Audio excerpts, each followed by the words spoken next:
പ്രദേശത്തിലാണ് ഈ ഡാം സ്ഥിതി ചെയ്യുന്നത്. ഡാം തകർന്നാൽ 130 വർഷത്തെ ചെളി സിൽട്ട് അതിൻ്റെ കൂടെ ഉണ്ടാവും. എനിക്ക് പേടിയാവുന്നു. ഭയന്നിരിക്കുകയല്ലാതെ വേറെന്താ നമ്മൾ ഇവിടെ ഇതുവരെ ചെയ്തത്? അങ്ങനെ വന്നാൽ എറണാകുളത്തിൻ്റെ സ്ഥിതി, നമ്മൾ ഉണ്ടാക്കി വെച്ച സകലതും പോയി. ഇത് നമ്മൾ വിചാരിക്കുന്ന നമ്മുടെ ഭാവനയിൽ നിൽക്കാത്ത ഒരു ട്രാജഡി ആവും. Is this a joke?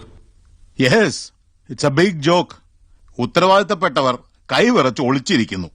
ഇതിനേക്കാൾ വലിയ തമാശ എന്താ ഉള്ളത്? എന്താ വലിയേട്ട ഇത്? വലിയേട്ടൻ എന്താ ഒന്നും മിണ്ടാത്ത?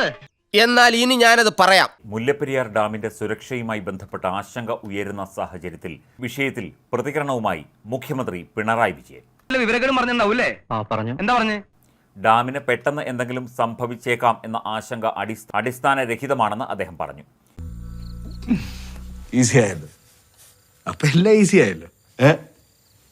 വിഷയത്തിൽ നേരത്തെ സർക്കാർ സ്വീകരിച്ച സമീപനം തന്നെ തുടരുമെന്നും അദ്ദേഹം തിരുവനന്തപുരത്ത് മാധ്യമങ്ങളോട് വ്യക്തമാക്കി. ഇപ്പോഴും നിങ്ങൾക്ക് അറിയാൻ പാടില്ലാത്ത അല്ലെങ്കിൽ നിങ്ങൾ ശ്രദ്ധിക്കാത്തൊരു കാര്യമുണ്ട്. ഒരു ചെറിയ ഫ്ലാഷ് ബാക്ക്. മുല്ലപ്പെരിയാർ എന്നത് സംസ്ഥാനത്തെ ജനങ്ങളെല്ലാം ഏകീകരിച്ച ധാരണയുള്ള ഒരു പ്രശ്നമാണ്.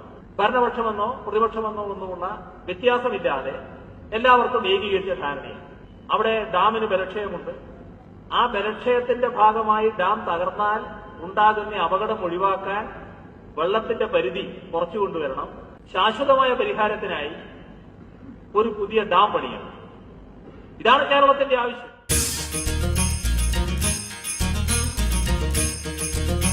പറയുന്നതൊന്ന് പ്രവർത്തിക്കുന്ന വേറൊന്നും.